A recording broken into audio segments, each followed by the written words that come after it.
तर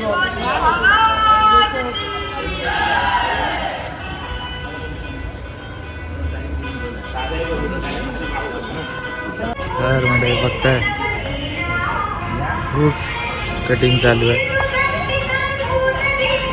बघा fruit plates आहेत. फ्रूट कटिंग चालू आहे इथे मस्त. हो यायला सुरुवात झाली सगळ्यांची.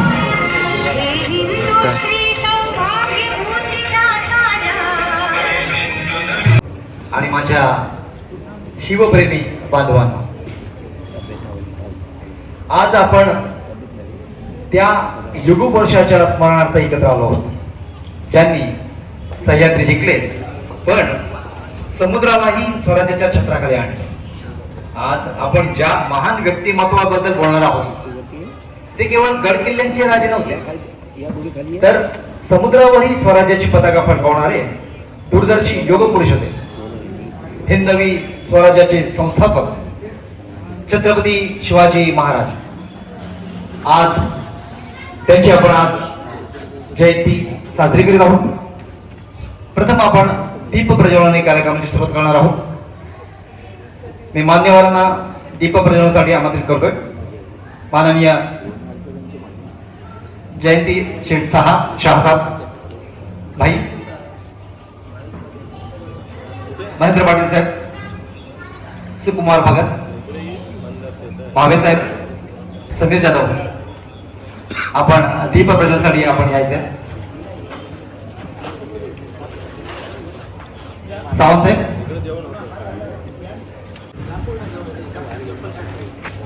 सप्रे,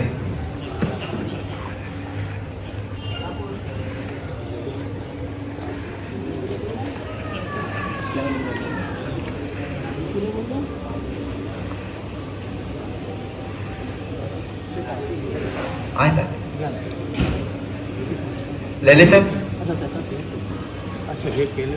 पुढे या.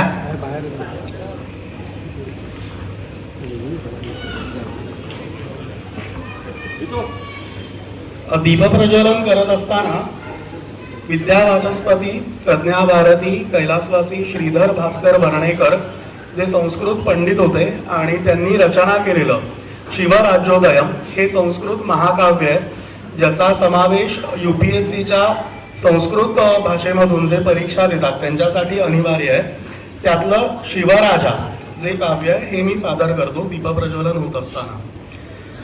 विश्वहितं ते चरितं नीतिनिधानं त्वां नमामि शिव नृपाल संततं स्मरामि ते विशुद्धशीलम् अखिल विश्व वन्द्य भूपते.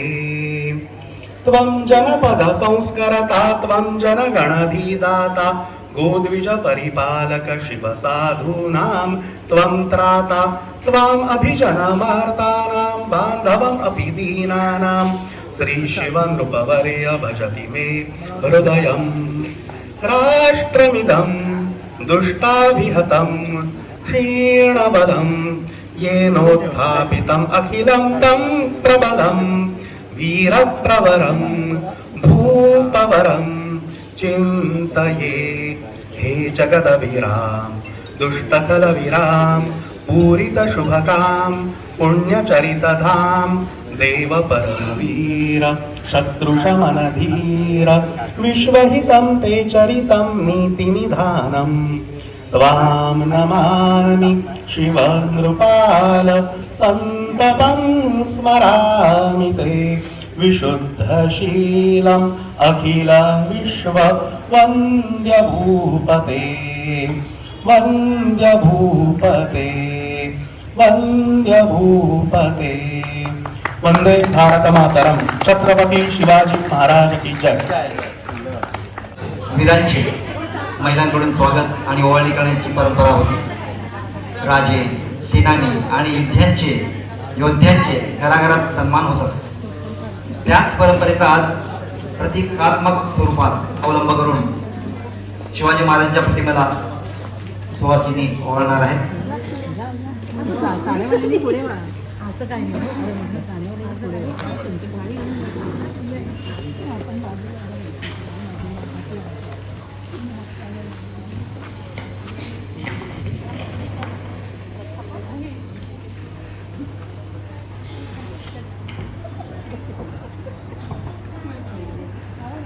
श्रीमंत श्री छत्रपती शिवाजी महाराज की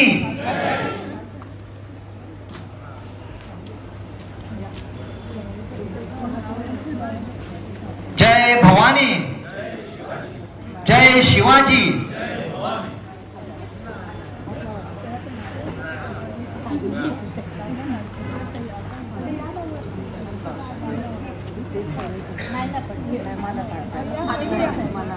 महाराज गणपती गज अश्वपती भूपती प्रजापती सुवर्ण रत्न श्रीपती अष्टवादान जागृत अष्टप्रधान वेष्टित न्यायालंकार मंडित शस्त्रास्त्र शास्त्र पारंगत राजनीती धुरंधर प्रौढ प्रताप पुरंदर क्षत्रिय कुलावतंस सिंहासनाधीश्वर महाराजाधिराज राजा शिवछत्रपती महाराजांचा राजा शिवछत्रपती महाराजांचा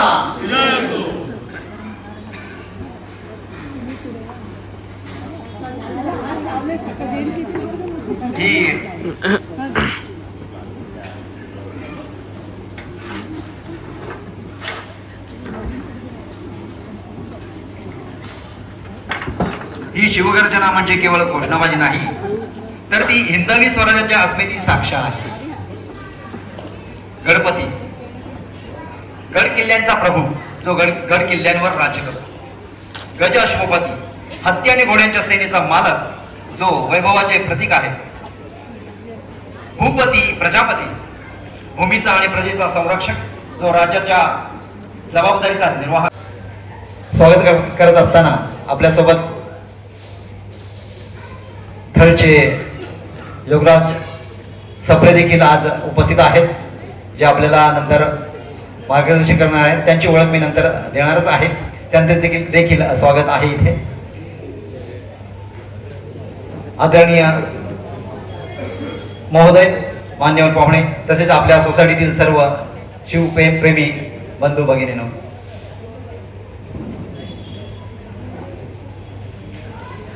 आपण छत्रपती शिवाजी महाराजांच्या प्रतिमेला पुष्पहार अर्पण करून त्यांना अभिवादन करायचे आहे.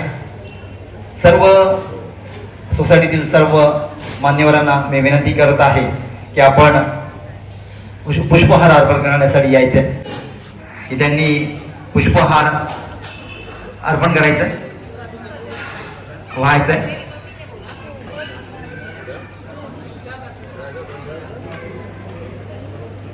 त्यांच्यासोबत असतील जयंतीबाई,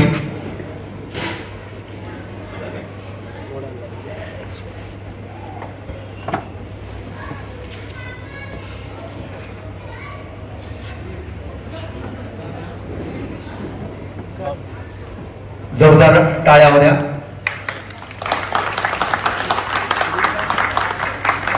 छत्रपती शिवाजी महाराज की जय भवानी, जय शिवाजी, जय जय जय जय जय भवानी. जय जय जय जय जय शिवाजी.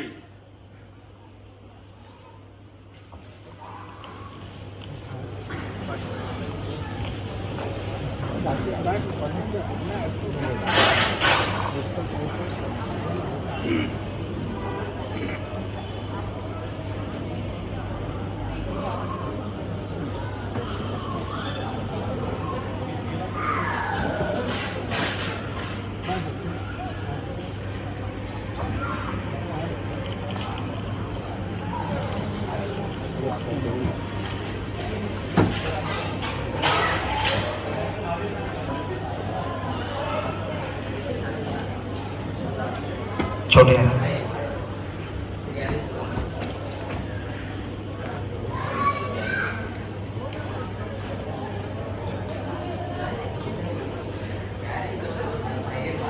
सावंत साहेब या, हार घाल या या. भावी साहेब,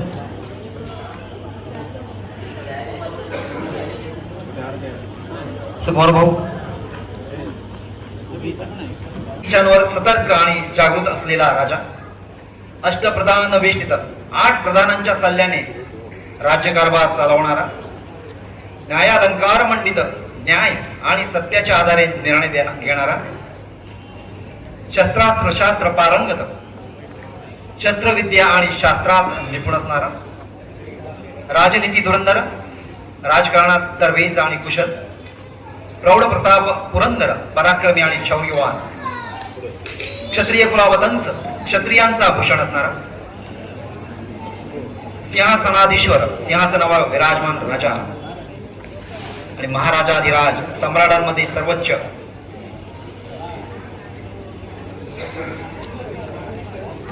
हे हिंदवी स्वराज्य व्हावे हीच श्रींची इच्छा.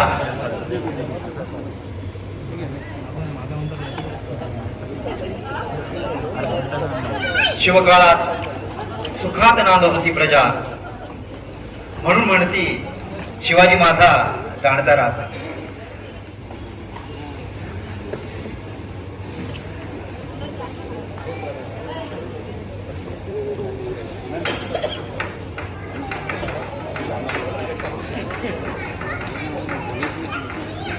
सह्याद्रीच्या कडेकपारीतून केवळ एकच आवाज गुंजतो, तो म्हणजे छत्रपती.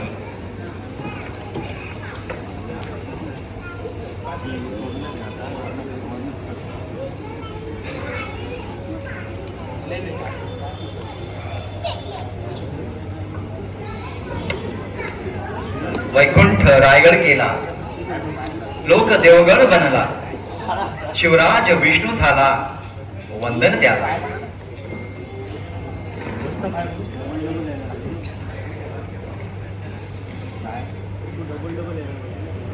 श्रीमंत श्री छत्रपती शिवाजी महाराज की.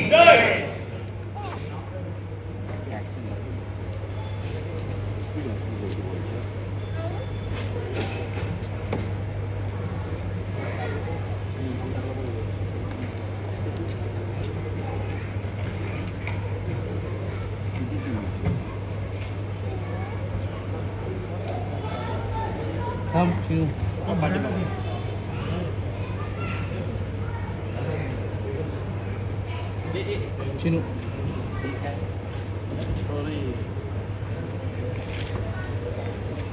आज आपण सर्व ज्या पवित्र आणि प्रेरणादायी क्षणासाठी एकत्र आलो आहोत, तो म्हणजे आजचा शिवजयंतीचा उत्सव. हिंदवी स्वराज्याचे संस्थापक, पराक्रम, धैर्य आणि स्वाभिमानाचे प्रतीक असलेल्या छत्रपती शिवाजी महाराजांच्या जयंतीनिमित्त हा कार्यक्रम आज आपल्या सोसायटीत भगव्या रंगाचा सुंदर पताका लावण्यात आलेले आहे आणि ही आपणासमोर दिसते जी आकर्षक सजावट करण्यात आली आहे. ही सजावट केवळ शोभेची नाही, तर ती आपल्या इतिहासाचा आणि संस्कृतीचा सन्मान आहे.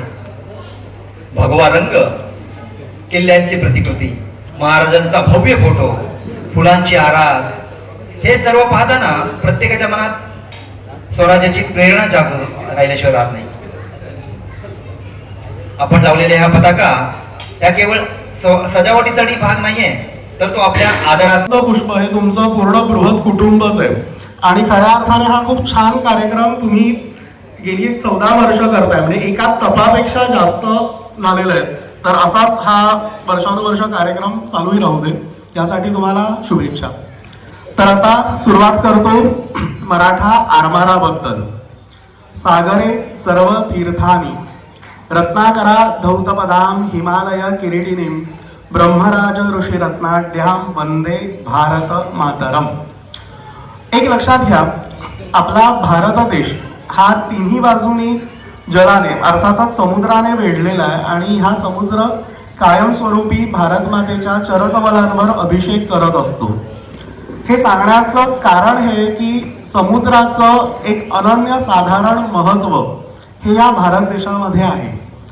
आता लक्षात घ्या, सगळ्यात शेवटचं असं ज्ञात असलेलं जे आपलं इतर देशीयांचं म्हणजे नेटिव्स किंवा स्थानिकांचं किंवा कोकण किनारपट्टीवरचं हे सगळ्यात शेवटचं माहिती असलेलं असं जे आरमार होतं हे कदंबांचं होतं गोव्याला, गोमांतकात. गोकर्णात उत्तरेत भागे सप्तयोजन विस्तृत तत्र गोवापुरी नामनगरी पापनाशिनी. अशा पद्धतीने गोकर्ण म्हणजे गोकर्ण महाबळेश्वर जे गोव्याच्या दक्षिणेकडे आणि तिथून साधारण 150 किलोमीटरवर असलेली जी गोवापुरी इथे कदंबांचा किंवा ज्याला आपण कदंब म्हणतो यांचं आरमार हे शेवटचं आरमार असं ज्ञात असलेलं आपलं आरमार होतं जे परदेशामध्ये जाऊन वाऱ्या घेणं म्हणजे अर्थातच व्हॉयजेस घेणं हे सगळं ते करत होतं. कालांतराने सिंधू बंदी आली, अर्थात धर्माने समुद्र पर्यटनच निषिद्ध केलं. याला काही त्या काळातली ज्याला आपण म्हणतो सोशो इकॉनॉमिक पॉलिटिकल रिझन म्हणजे सामाजिक राजकीय आणि काही प्रमाणात आर्थिक अशी कारणं होती. या कारणांमुळे आपण परदेशात जाणं बंद केलं. परदेशात जाणं म्हणजे एक प्रकारे धर्मांतर असं बिंबवलं गेलं. त्यामुळे सिंधू बंदी आली आणि आपलं आरमार पूर्णपणे बंद झालं. हे सांगण्याचं मुद्दाम कारण काय सुरुवातीला याचा पुढे जो तुम्हाला जे छत्रपती शिवाजी महाराजांनी मग आरमार सुरू केलं तर ह्या मागे जो इतिहास आहे हा इथे कुठेतरी दडलेला आहे. साधारण कालखंड होता 1657चा. जुन्नर जे उत्तर महाराष्ट्रामध्ये जिथे छत्रपती शिवाजी महाराजांचा जन्म झाला 1630 साली 1657ला जुन्नर मध्ये एक लढाई चालू होती आणि ती अगदी निकराची लढाई आपण अशी म्हणू शकतो. करा किंवा मरा इथपर्यंत ते आलेलं होतं. जुन्नरच्या लढाईमध्ये अशा काही घटना घडल्या की उत्तरेमध्ये काही राजकीय समीकरणं बदलली आणि मुघलांना परत उत्तरेकडे जायला लागलं. 1657 हे साल महत्वाचं काय, 19 एप्रिल 1657 ह्या साली ह्या दिवशी छत्रपती शिवाजी महाराजांनी निश्चय केला आणि संकल्प सोडला की आता जर आपल्याला आपलं हिंदवी स्वराज्य टिकवायचं आहे तर आपल्याला कोकण किनारपट्टी अर्थातच समुद्रावर अधिपत्य असणं हे गरजेचं आहे. तुम्ही एक बघा त्यावेळेला महाराजांचं वय हे अवघच होतं. पहिल्यांदी तैलबैला मार्गे छत्रपती शिवाजी महाराज भीमपुरी म्हणजे आजची भिवंडी इथे उतरून त्यांनी समुद्र पहिल्यांदी बघितला.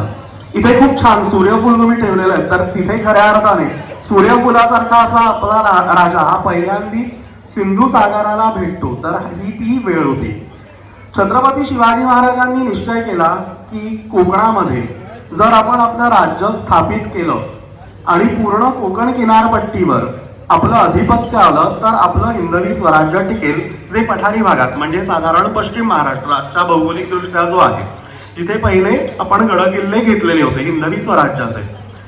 आता लक्षात घ्या जे सिंधू बंदीचं मी तुम्हाला आधी सांगितलं, सिंधू बंदी असल्यामुळे इथे स्थानिक जे सगळे समुद्राशी निगडीत अशा ज्या आपण म्हणू शकतो एतद्देशीय जे समाज होते हे फार कमी होते की ज्यांना समुद्राचं ज्ञान होतं. ज्या कोळी समाज होता अर्थातच, त्यानंतर भंडारी समाज होता, कोकणी मराठा होते, कोकणी मुसलमान होते आणि इथे सोमवंशीय क्षत्रिय. या समाजाव्यतिरिक्त फारसं कोणी समुद्रामध्ये जात नसे. कोळी समाज सुद्धा हा मच्छीमारीसाठी म्हणजे फिशिंग करणं ज्याला मासेमारी करणं म्हणतात याच्यासाठी जात होता. पुन्हा असं होतं की त्यांची जी गलबत होती किंवा त्यांची जी जहाज असतील ही फक्त मासेमारीसाठी उपयुक्त अशी होती. आता आपल्याला आपलं आरमार उभारायचं आहे म्हणजे अख्खं सैन्य उभारायचं आहे. तर सैन्य दलासाठी लागणारं जे आरमार असतं हे बांधण्यासाठी तुम्हाला निष्णात कारागीर लागतात. आता एक लक्षात घ्या ज्याला इंग्रजीमध्ये आपण स्वॉट अनालिसिस म्हणतो, स्ट्रेंथ, वीकनेस, ऑपॉर्च्युनिटी आणि थ्रेट. स्ट्रेंथ ही होती की छत्रपती शिवाजी महाराजांकडे एकनिष्ठेने काम करणारे असे मावळे होते. ऑपॉर्च्युनिटी अर्थातच ही होती की उत्तरेकडे ज्याला उत्तर फिरंगाणा म्हणतात इथे पोर्तुगीज येऊन स्थिरावलेले आणि दक्षिणेत गोव्यामध्ये होते. मधला जो थोडा भाग होता मुरुडला इथे जंजीरकर सिद्ध्यांचं अस्तित्व होतं. पण ते जर वगळलं तर बराचसा भाग हा तसा पूर्णपणे कोणाच्या अधिपत्याखाली गेलेला नव्हता. ही ऑपॉर्च्युनिटी होती. वीकनेस अर्थातच मी जो आधी सांगितला धार्मिक दृष्ट्या ज्याला सँक्शन्स म्हणतात की ज्याला सिंधू बंदी ही धर्मानेच बंदी ठरवलेली होती याच्या विरुद्ध झगडणं आणि खऱ्या अर्थाने छत्रपती शिवाजी महाराजांना आपण एक पुरोगामी द्रष्टा राजा या अर्थी आपण का म्हणतो तर हिंदवी स्वराज्य त्यांनी स्थापन केलं. पण त्यावेळेला जे धर्म मार्तंड समुद्र बंदी किंवा सिंधू बंदीच्या नावाखाली समुद्र पर्यटनच निषिद्ध करत होते यांच्या विरुद्ध छत्रपती शिवाजी महाराज हे एखाद्या पहाडासारखे उभे राहिले. त्यांना हे माहिती होतं की जर समुद्रावर आपलं अधिपत्य आलं नाही तर पूर्णपणे स्वराज्य जे आपण मिळवलेलं आहे ते हातचं जाईल.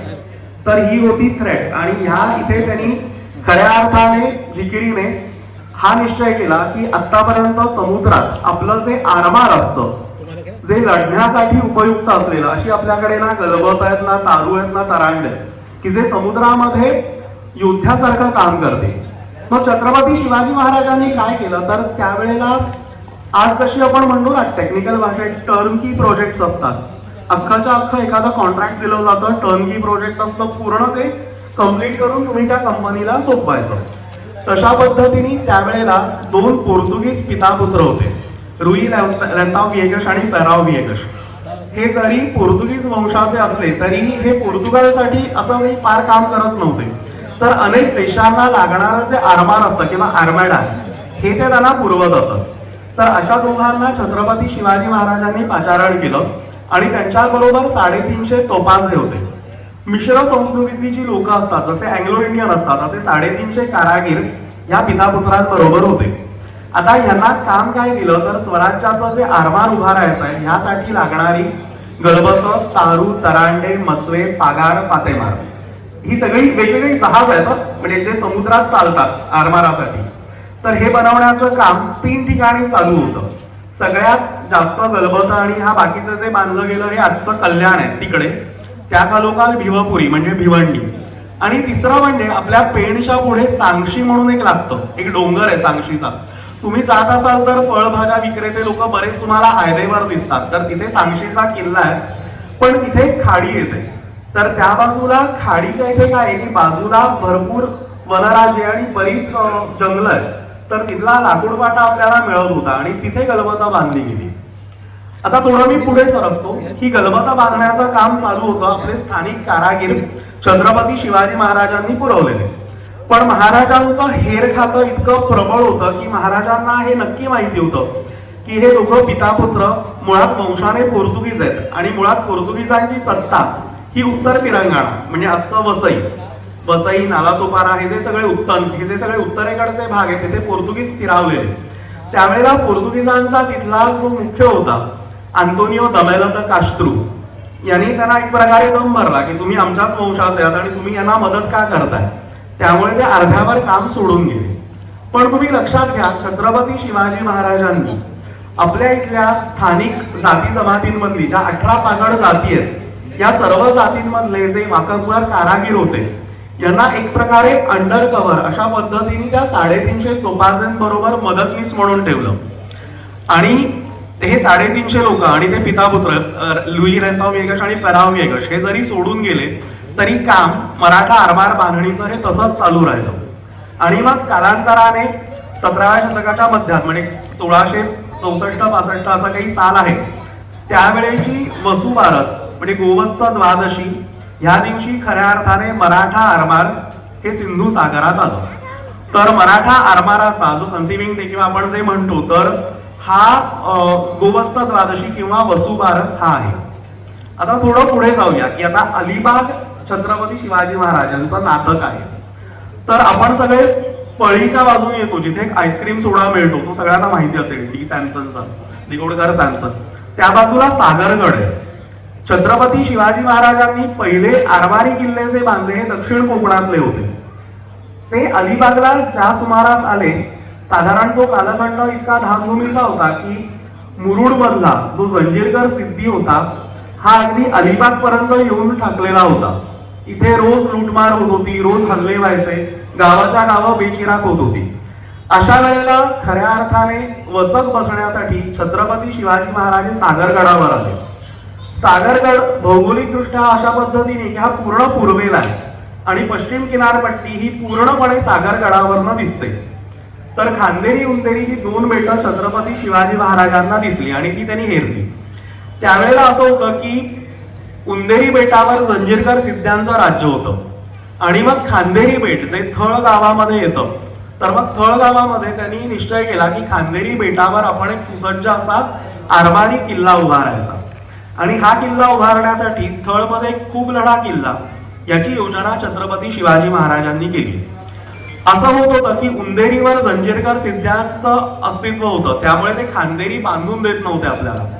त्यावेळेला इथले स्थानिक मायनक भंडारी, शिवलकर, भाटकर आणि दुसरे म्हणजे दर्यासारंग दौलत खान आणि त्यांच्याबरोबर इथली 18 बागड जातीतली सगळी लोक ही एक दिलाने काम करत होती.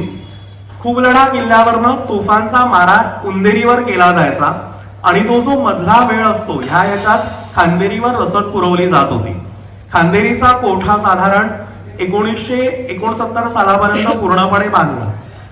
आता पुन्हा राजकीय गणित बघा कशी असतात की आपण म्हणतो की इंटरनॅशनल पॉलिटिक्स हे त्या काळातही होतं. आता हे कुठेतरी एका लग्नाच्या गोष्टीमध्ये अडकलेलं आहे. आत्ताचं प्रशांत दामलेंचं कविता लाडचं नाटक नाही का लग्नाची गोष्ट, तर ही लग्नाची गोष्ट होती 1665 साली, ज्या वेळेला चार्ल्स दुसरा याचं लग्न कॅथरीन ऑफ ब्रॅगन्झा जी पोर्तुगालची राजकन्या होती हिच्या बरोबर झालं. आता ह्या लग्नामध्ये एक महत्वाचं काय घडलं तर मुंबई ज्याला सॅलसेटे म्हणायचंय तर मुंबईतली 21 बेटं होती, यातली 7 बेटं ही ब्रिटनला आंदण म्हणून किंवा डावरी म्हणून पोर्तुगीजांनी दिली, कारण ते पोर्तुगीज अधिपत्याखाली होतं. आता ही 7 बेटं कुठली होती तर कुलाबा होतं, ओल्ड वुमन्स आयलंड होता, बुचा आयलंड होता, माझगाव, परेल, दादर असे हे सगळे माहीमचे आयलंड, एकूण 7 बेटं होती. ही बेटं ब्रिटिशांना मिळाली. त्याबरोबर ब्राझीलचा काही भाग आणि काही लक्ष पाऊंड इतका हुंडा, कारण शेवटी ते 2 राजघराण्यांमधलं लग्न होतं. तर अशा पद्धतीने हे त्यांना मिळालं. ब्रिटिशांना मुळात असं वाटत होतं की ही जी 7 बेटं आहेत ही कुठेतरी ब्राझीलच्या बाजूला आहे. कालांतराने त्यांना कळलं की ही 7 बेटं ओरिएंटमध्ये आहेत, म्हणजे पूर्वेकडे आहेत. जेव्हा त्यांनी इथे टेळणी केली तेव्हा त्यांना कळलं की ह्या 7 बेटांवर काहीच नाहीये. म्हणजे 17व्या शतकात आज जी आपल्याला मुंबई दिसते ही 17व्या शतकात तिकडे नव्हती, तर ती चौलला होती. तर ही 7 बेटं होती. या 7 बेटांमध्ये काय होतं फक्त मलेरिया आणि मँग्रोव्ह. तर मग ब्रिटिशांनी असं ठरवलं की आपली जी क्राऊनची कंपनी आहे ब्रिटिश ईस्ट इंडिया कंपनी, याला त्यांनी आपलं बाळ दिलं आणि सांगितलं आता तुम्ही त्याला सांभाळा, आम्हाला काही जमत नाहीये. तर काही थोड्या 10 का 20 पाऊंड एवढ्याच किमतीवर मुंबई ही भाडेपट्टीने ब्रिटिश ईस्ट इंडिया कंपनीला मिळाली. आता तुम्ही ब्रिटिशांची एक मानसिकता बघा किंवा कुठल्याही परदेशी राज्यकर्त्यांची अशी असते की जेव्हा त्यांना एखादी गोष्ट ही आंधळात मिळते किंवा अगदी अल्पटात मिळते, त्यांचा असा एक गोड गैरसमज होतो की ह्याच्या आजूबाजूची जी सगळी मालमत्ता आहे ही सुद्धा आपली आहे. ब्रिटिशांना सुद्धा तेच वाटायला लागलं. भौगोलिक दृष्ट्या तुम्ही बघाल तर खांदेरी किल्ला हा मुंबईपासून फक्त 15 ते 16 नॉटिकल माइल्स इतकाच लांब आहे. खांदेरीचं वर्णन आजही ब्रिटिश डॉक्युमेंट्स मध्ये असं केलं गेलेलं आहे की Khanderi in hands of Shivaji is like a dagger pointing at heart of Bombay. आणि ते खरं आहे. जर तुम्ही नॉर्थ साऊथ व्ह्यू बघाल तर खांदेरी हा खरंच एखाद्या सूर्यासारखा दिसतो आणि सूर्याचं पातं किंवा टोक ज्या पद्धतीने एखाद्याच्या समोर आपण धरलं तर एखाद्याला जसा घाम फुटेल तसा ब्रिटिशांना हा रूस घाम फुटत होता. कालांतराने ब्रिटिशांना असं वाटायला लागलं की जी 7 बेटं आपल्याला मिळाली आहेत त्याच्यात खांदेरी सुद्धा आपला आहे आणि मग ते खांदेरीवर आपलं अधिपत्य सिद्ध करत होते. मग ह्याच्यातून 1679 साली एक युद्ध झालं ज्याच्यामध्ये थळच्या खाडीमध्ये, म्हणजे त्यातला काही भाग आता आरसीएफ कंपनीमध्ये, इथे ती खाडी आहे आणि ह्या खाडीमध्ये ब्रिटिशांना आपण हरवलं, ज्याला स्क्रिमिश म्हणतात. म्हणजे खूप मोठं युद्ध नाही, पण एक लक्षात घ्या की ब्रिटन हा जो वंश आहे हा नेहमी स्वतःला वायकिंग्स जे होते यांचा वंशज समजतो आणि Britannia rules the waves, brighten shall never be the slaves, हा एक प्रकारे त्यांचा जो माज होता हा थळच्या खाडीमध्ये उतरवला गेला. खांदेरी किल्ल्याचं महत्व असं आहे की छत्रपती शिवाजी महाराजांची जी दूरदृष्टी होती ह्यामुळे खांदेरी हा जवळजवळ 96 वर्ष, लक्षात घ्या ती साधी चौकी नव्हती. आज बऱ्याच ठिकाणी खांदेरीचा उल्लेख फक्त इतकाच केला जातो की army was station, army station नव्हती. खांदेरी हा पूर्णपणे स्वतंत्र जलदुर्ग होता आणि खांदेरी आपल्याकडे 96 वर्ष राहिला म्हणून ब्रिटिश 1818 साली भारतात पूर्णपणे स्थावर होऊ शकले.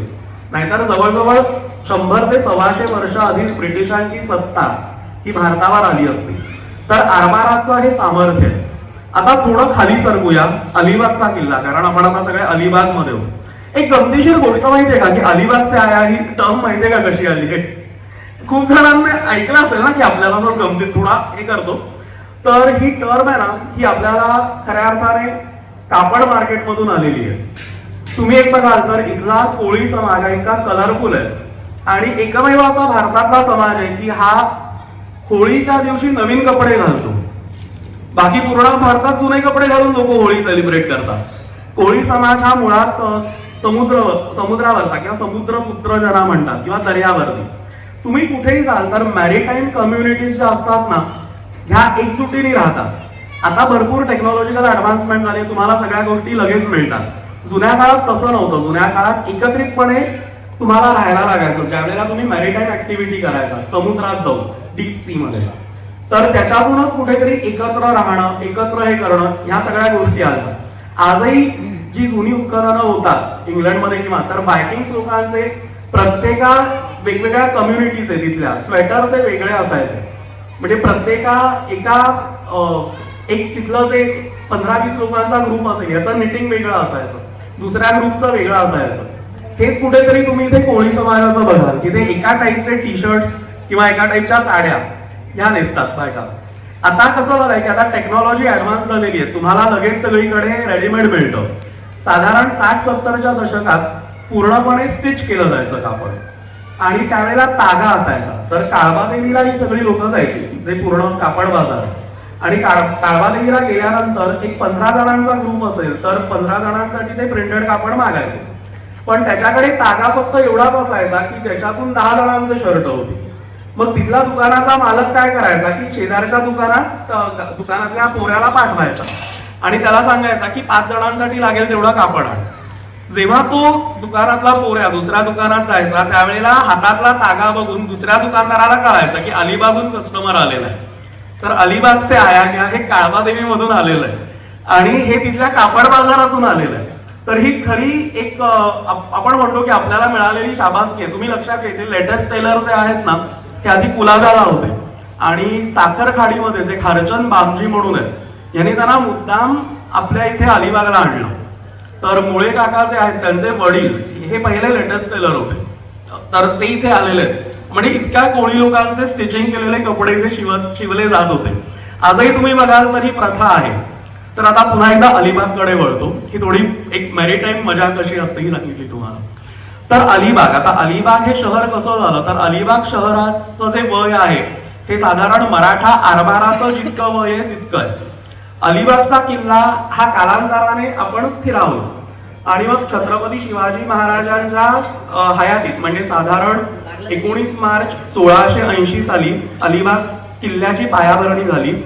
त्यावेळी त्याला नवघर पेठ असं म्हटलं जायचं आणि नंतर त्याला कुलाबा कुलआब म्हणजे समुद्रामध्ये किंवा पाण्यामध्ये असलेला दुर्ग त्याला कुलाबा म्हटलं जातं. अलिबागचा किल्ला हा मिश्र दुर्ग आहे. तुम्ही ओढीच्या वेळेला चालत जाऊ शकता आणि भरतीच्या वेळेला पूर्ण जलदुर्ग होतो. आता अलिबागचा किल्ला हा पूर्णपणे सगळीकडनं संरक्षित आहे. अलिबागच्या उत्तरेकडे खांदेरीचा किल्ला आहे, पूर्वेकडे सागरगड आहे, त्यानंतर आजचं जे मांडवा आहे तिथे मनोरंजन कोट होता आणि हाशिवऱ्याला एक गडी होती आणि दक्षिणेकडे साखर खाडी आहे किंवा अक्षी आणि अलिबाग याच्यामधली जी खाडी आहे याच्यामध्ये आपल्या कायम गलबतांचा वावर असायचा. त्यामुळे पूर्णपणे ज्याला म्हणतो आपण सिक्युरिटीच्या दृष्टीने अलिबागचा किल्ला हा अभेद्य होता. अलिबागच्या किल्ल्याला खऱ्या अर्थाने जो सुवर्ण काळ बघितला हा सरखेल कान्होजी राजे आंग्रे यांच्या काळात. छत्रपती शिवाजी महाराजांनी मराठा आरमाराची पायाभरणी केली आणि सुवर्ण कलश जो मराठा आरमाराचा चढवला गेला हा सरखेल कान्होजी राजे आंग्रे यांच्या काळामध्ये. तर अशा पद्धतीने ही स्थित्यांतरं झाली आणि हे मराठा आरमार. हा उत्सव अत्यंत उत्साहाने आणि निस्वार्थ भावनेने स्नेहभोजनाचा आपल्याला लाभ सर्वांना दिला आहे. आपल्या ह्या सहकार्यामुळेच हा कार्यक्रम दरवर्षी अधिक भव्य आणि यशस्वी होत चालला आहे. ही केवळ म्हणजे स्नेहभोजन, आपण जो आता स्नेहभोजनाचा लाभ घेणार आहोत ही केवळ भोजन व्यवस्था नसून ती आपल्या परस्पर प्रेमाची, एकतेची आणि एक बांधिलकीची जाणीव करून देणारी परंपरा आहे. गेल्या 14 वर्षात ज्यांनी म्हणजे मनोज भाऊंनी मनापासून पुढाकार घेतला, आर्थिक तसेच प्रत्यक्ष सहकार्य केले, नियोजन व्यवस्थापनाची जबाबदारी सांभाळली, त्यांचे वसंत पुष्प अनेक्स सदस्यांतर्फे आपण मनपूर्वक आभार मानूया. जोरदार टाळ्यांनी त्यांचा आभार मानूया. त्यांच्या या सातत्यपूर्ण योगदानामुळे आपण शिवजयंतीचा उत्सव अधिक उत्साहात आणि आनंदात साजरा करू शकलो. त्यांच्या या सेवाभावाला आणि समर्पणाला